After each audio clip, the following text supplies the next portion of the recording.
నకిలీ మద్యంపై రాష్ట్ర వ్యాప్తంగా చర్చ జరుగుతోందన్నారు టీడీపీ నేత బుద్దా వెంకన్న. జోగి కలిస్తే బూడిద రాలినట్లు జగన్ జోగి రమేష్ కలిస్తే మద్యం ఏరులై పారుతుందని తేలిపోయినట్టు కూడా కామెంట్ చేశారు. గత 5 ఏళ్లలో జగన్ అవినీతి హత్యలు చేసి వారిని ప్రోత్సహించారని, కానీ చంద్రబాబు తప్పు చేస్తే చర్యలు తీసుకున్నారని అన్నారు. నకిలీ మద్యం కేసులో కీలక పాత్ర జోగి రమేష్దే అని స్వయంగా జనార్దన్ ప్రకటించారని అన్నారు. తప్పు చేసి దొరికిపోయి కూడా తప్పించుకునే ప్రయత్నం చేస్తున్నారని మండిపడ్డారు. కల్తీ మద్యంతో సంబంధం లేని చంద్రబాబు ఎందుకు ప్రమాణం చేయాలని బుద్దా వెంకన్న ప్రశ్నించారు. ఆంధ్రప్రదేశ్లో కల్తీ మద్యం గురించి వివిధ వార్తలు వస్తున్నాయో ఆ వార్తలు ముఖ్యంగా జోగి కలిస్తే బూడిద రాలినట్టు జగన్ రెడ్డి జోగి రమేష్ కలిస్తే కల్తీ మద్యం ఏరులై పారుతుందని తెలిసిపోయింది.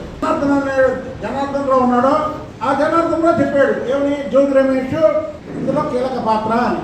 జోగి రమేష్ కీలక పాత్ర అన్నప్పుడు చంద్రబాబు నాయుడు గారిని ప్రమాణ స్వీకారం చేయమంటారండి.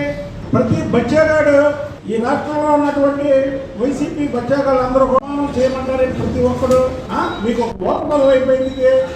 పిచ్చి వేషాలు అంటే 4 కోసం ఏంటనుకుంటారు.